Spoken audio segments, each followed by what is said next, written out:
Good afternoon. My name is Valerie Leonard. I am the founder of Nonprofit Utopia. I want to say thank you so much for joining us this afternoon. Thank you for being patient with our change in time and all of that good stuff.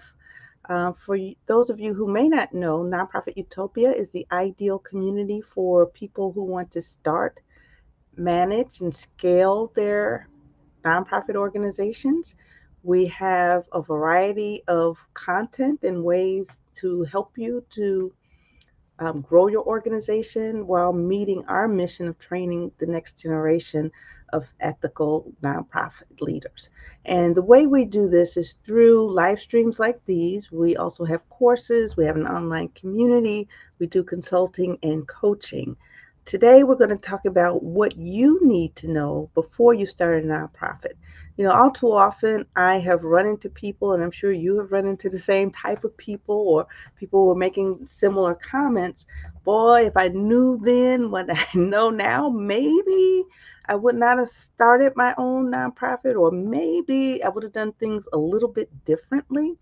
We have a tendency to jump feet first into these kind of things. We get all passionate about the types of problems we want to solve, and we just say, they'll kind of take care of themselves. And then we wade into the fray, and then we find out that, starting a nonprofit in many cases could be a lot more complicated than starting a for profit business. And just because people are giving you donations doesn't necessarily mean that the money they give you is free money, right? So we are going to talk about what it takes in order to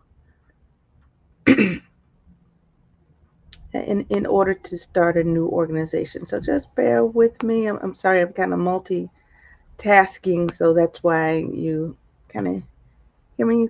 You might hear me thinking aloud.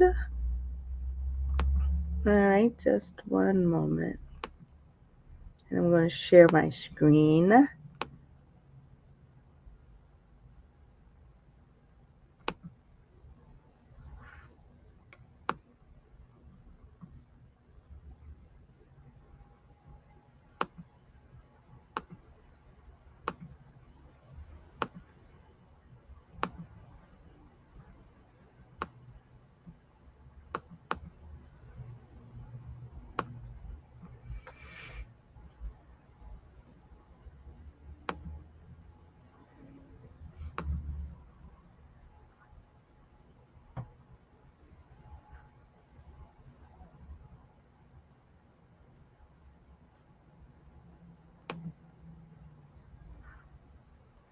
All right.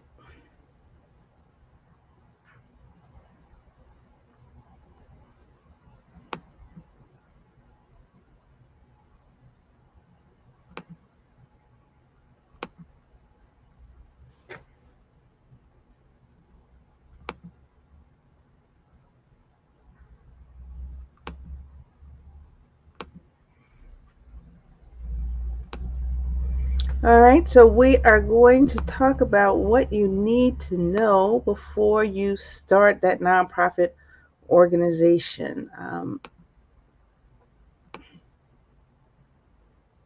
And the way we looked at this is we looked at a series of questions. There are about 33 questions you need to answer. And if you're a member of the Nonprofit Utopia community, you can find this workbook in our community. You can download it and answer the questions. If you are not a member, just follow along and make sure that you're taking notes. A lot of this stuff seems straightforward, but you'll be amazed at what people don't think about before they start a nonprofit. And this could be for a nonprofit organization. This could be the same thought process as you do for a program or any initiative, right? So the first thing, obviously, is do you have a name, right? Um, just because you think of a name doesn't mean that you can use it. Someone else may already have a name. So you need to, once you think of a name, make sure that no one else has it, right? So you want to do a name search, right? And when you think about your name too, think about what it is that you are going to actually accomplish, so people can kind of listen to your name, and that will differentiate you in the market. It will help position you in the marketplace in people's mind, and it gives people, sometimes it gives people an idea of what it is that you do.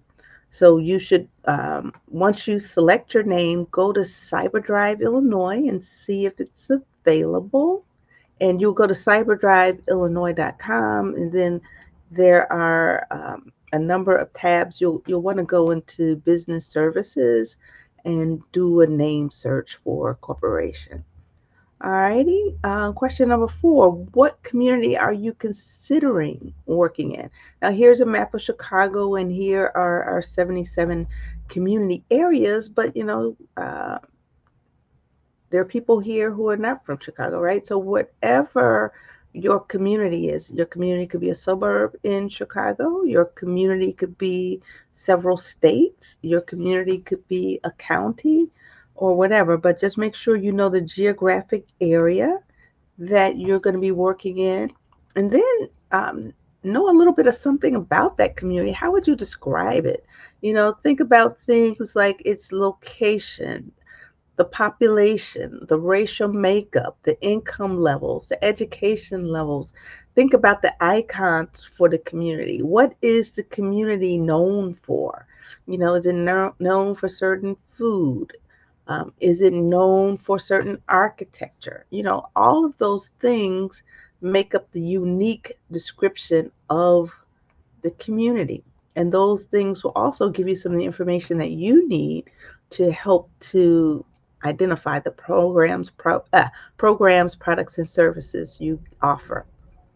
What's the current situation? So when we talk about the current situation, what's happening right now? Are there any issues that bubble up to the top? Right? What are some of the current events that are going on? How are those events going to impact the work that you do? Is the work that you do really relevant given what's going on in the community? Are there other people, other organizations in the community who are actually doing this work? If so, who are the players? How many of them? What is it that they do? What do they do well? Right? So that brings us to the question: what services are already being provided by whom? And when we talk about services, we're not necessarily talking about a program. We're talking about things like, for example, a food pantry, where you offer food, right? But there's no intentionality about change. So that would be a service. A program would be more like a diet, where there are goals and there are objectives, and you're really looking to make a specific change in terms of health status, in terms of things like blood pressure, your weight, and all of that. Question 9: what's the quality of those services?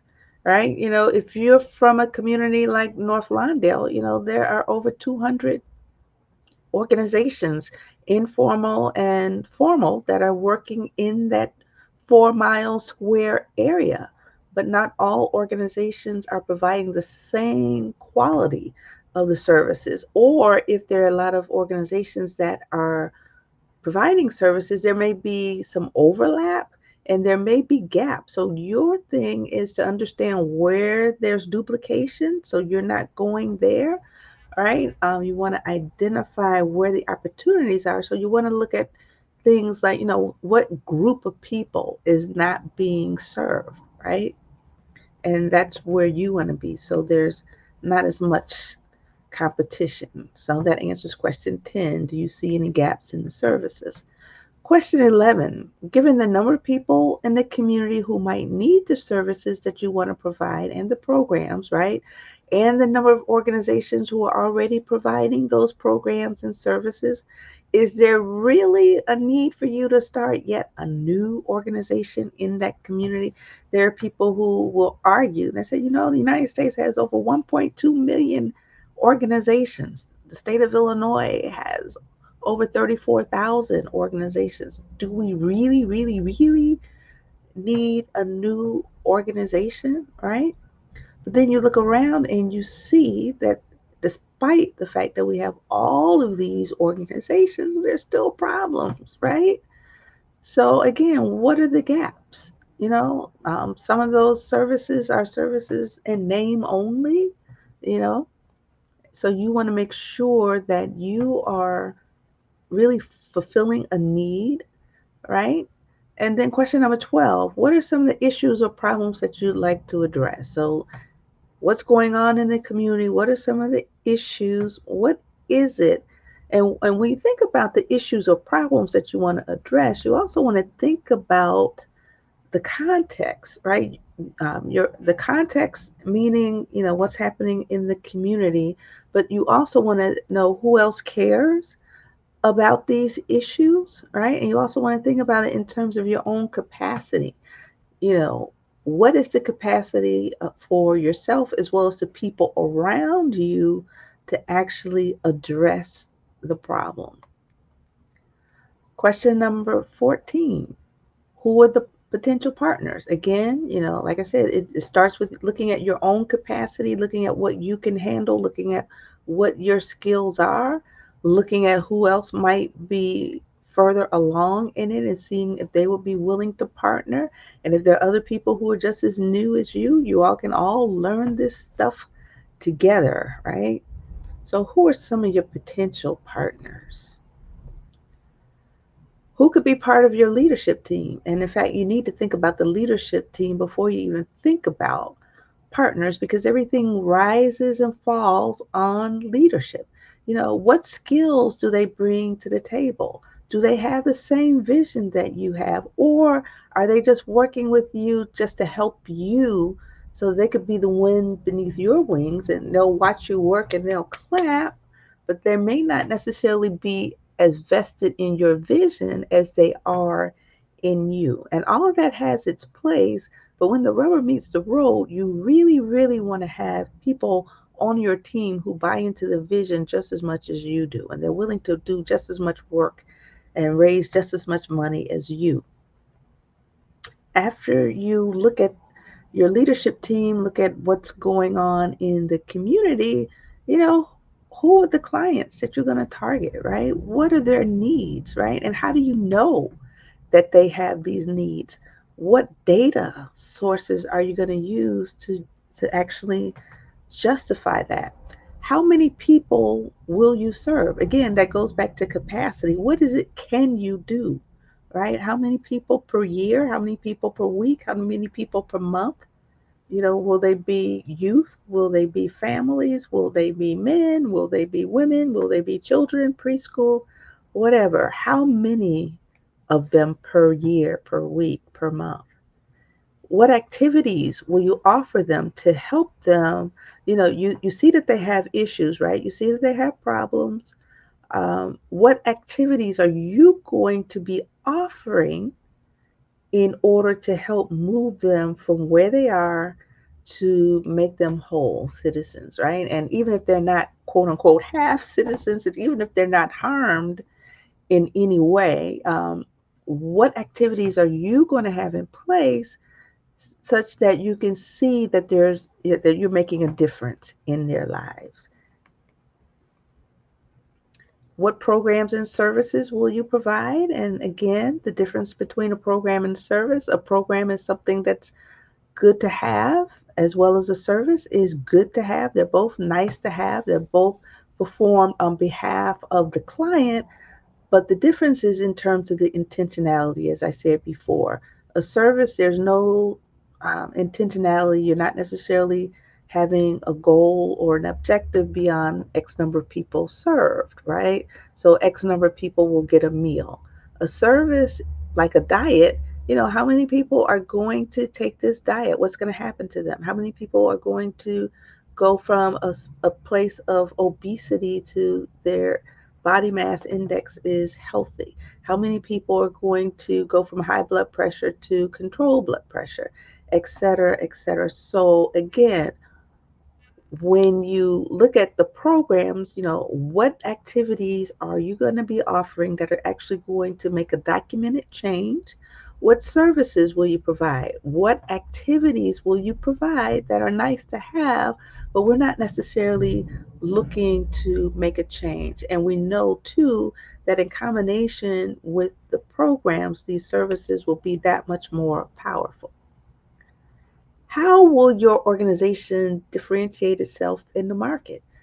How do we know, um, especially in a field that's crowded? I'll use North Lawndale as an example. And from North Lawndale, we have hundreds of organizations, not including churches, right? How do you stand out in all of that noise, especially when you're talking to funders, right? Why should they give you money when there's so many other people who are trying to serve the same people? Question 21. Will your organization or its members require any licenses, certifications, or permits? Or will you offer certain services, right? So, do you need to have licenses or certificate in order to provide the services? And even if you don't need them, will your organization get those certificates and licenses just as a way to, one, make sure that your staff is highly skilled, but two, you could use that to differentiate yourself in the market as well? Question 22. What resources do you need? So that could be people, that could be supplies, that could be a building, your location, money. What are the raw materials that you need? Suppose you set a goal of increasing the reading scores of um, first graders in the community, right? So, what resources do you need?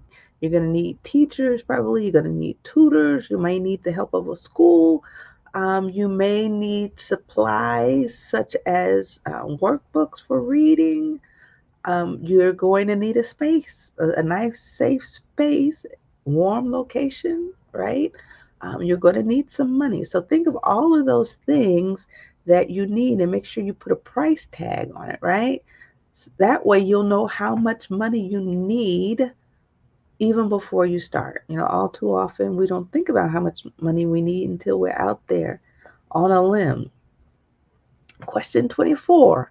What education levels and skill sets are you going to require among your board and staff in order to run the programs that you have in mind? So, the skills and learning levels are going to vary based on the types of services that you provide and also based on the level of involvement from your various board members. Question 25. What's going to change for the community? What's going to change for the clients as a direct result of your programs and services? And how do you know? How do you prove that it happened as a direct result of being engaged in your program? How are you going to be able to measure the change? So, what measurements are you going to use? Going back to the case where you want to increase reading scores of first graders.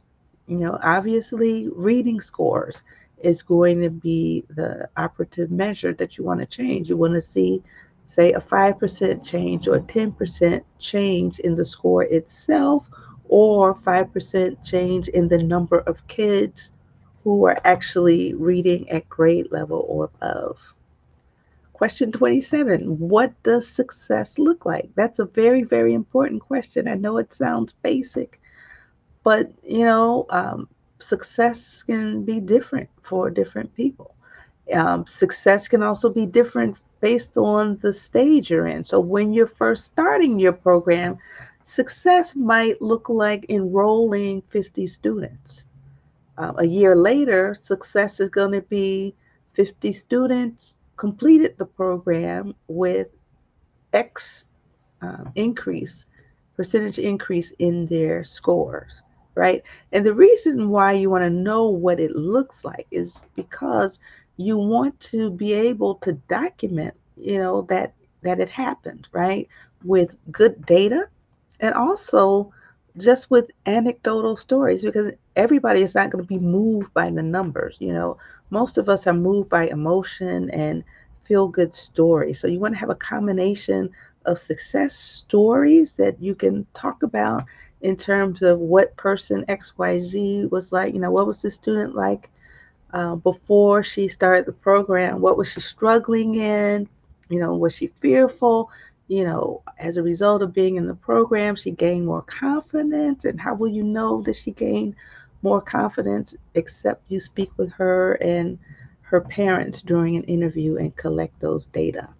That brings us to question 28. How will you evaluate the success? Will success be the number of students who have increased their reading scores? Will success be the number of people who maintained steady attendance, the number of people who completed the program, the number of parents who were engaged through the end? That's something for you and your team to determine. And it's going to obviously take more than one thing to gauge how successful you were. Question 29. How are you going to use the information that you gather from the process to make it stronger, to make your program stronger? How is that information going to impact the program design? How is that information going to impact the way you actually implement the program? There's sometimes we think we're going to implement the program one way, and then reality hits us when we go from the planning stage to the implementation stage, and it may not work that way. You may need to take the information that you have, find out why it's not working the way you intended. And just because things don't work as intended does not make it a failure. Let's be clear, right? So you need to gather the data, talk to people, right? And find out why is it not working as intended, and then you make those adjustments.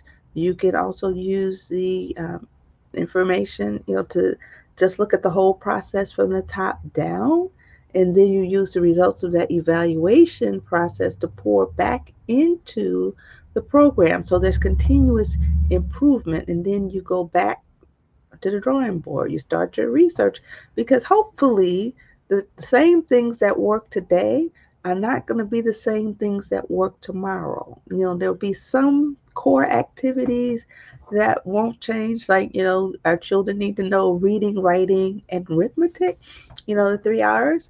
But the way you bring success about, that's going to vary based on the students that you have, based on the way they learn, and all of those things. So it's really important for you to keep your finger on the pulse and doing those evaluations and using those data and reviewing them. That will be a good way for you to determine how things change for your students and then what future changes you're going to make. Question 30. Is there actually a demand for this initiative? You could look at the data, you could talk to people, and I think we all can look in our communities and know what's needed. But there's a big difference between what's needed and what's demanded. Just because you build it doesn't mean that they'll come. So you need to be able to understand that if you create this new program or service, you're going to have to create some value for the people to come and use it. And value doesn't necessarily have to come in terms of money, right? How is this value to, by your clients? And you'll understand whether or not it's valuable by how much time they spend in your program. Do they stay and complete it, or do they look at it as a waste of time, right? And question 31. Given all the work that's involved, are you still committed through, you know, going through this process? It's a whole lot of work. And then finally, how do you know whether or not your initiative has potential? And you'll know it by answering all those questions, or if you should scrap your idea altogether. There will be certain questions that give you an indicator as to whether or not you should scrap the idea. Things around capacity and skills. If you don't have the skills around you to actually do what's required, do you scrap your idea, or do you implement the idea in a different way with a partner, right? Or if it looks like the market is so flooded and there's actually no need for that program, or if you started the program and you find that the program is really beyond the capacity, in terms of the resources, in terms of the skill, you know, con- consider scrapping the idea altogether and make that pivot. And it's good to do a lot of this stuff and think about it, the what ifs, before you even get started. So, whether or not you start depends on how you answer this question. And this is going to be different for every person depending on your circumstances. You should proceed to the next level of starting your organization if, right? So if you have the right team, if you can tap into the right resources, if you have a safe location, right? So you review the responses to those questions and then you go forth. All right, so at this point, I'm going to open it up to questions. If you have any questions or concerns, or even experience starting a new organization, we would love to hear from you. If you just want to pop in and say hello, please share your name and where you're from and all that good stuff. We're going to continue this conversation in the Nonprofit Utopia community. If you're a member of the Nonprofit Utopia community, you have a workbook where you can answer all of these questions. You might consider reviewing this video and following along in the workbook with the answers, right? And then on Wednesday, not only are we going to get some of your reflections as to how this process went for you, if you're a member of the Nonprofit Utopia community, we're going to have a members only event in the online community where I share with you a checklist, and we'll go line by line in this checklist everything that you need in order to become a nonprofit. All right. So I'm going to check the chat and see if there are any comments or questions. Yes, yes, yes. Hey, Pablo, are you still? It doesn't look like you're still with us, but if you are still here, if you could, you might want to share some of your experiences. Pablo is a member of our R3 Capacity Building and Beyond graduate team, and we're going through a mastermind group, and Pablo is sharing with us some of the ideas that he has for strengthening models, program models with his organization. And at the same time, he's also looking at ways where he can start his own organization so he can relate to everything I said, um, because he said it's so important for when the rubber meets the road.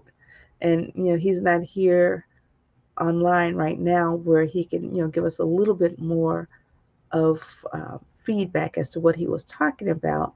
But I think we can all relate to a time in our lives where we just jump into something feet first and have a wing and a prayer and hope everything works out right. It works out so much better when you think things through first. All right. Okay, yeah, Pablo is saying, I can't see how to talk here. And the way you are talking, Pablo, in this particular platform, the way you talk is through chatting. And what I do is I share on screen, what the comments are. So yeah. And what I love about Pablo is Pablo will always find a way, always find a way to talk. He'll always find a way to help others. He is the type of person who adds value to everyone that he comes in contact with. And I can tell you, I am a recipient of his advice, of his help, and all of that good stuff. So, Pablo, before we go, if there's anything else you wanted to share, please do so, and I will share it with others. Otherwise, I am going to close out. All right. So, again, thank you so much for joining us. And if you're in the Nonprofit Utopia community, we'll be continuing this conversation in the online community. All right. So without further ado, we will sign off now. Thank you so much.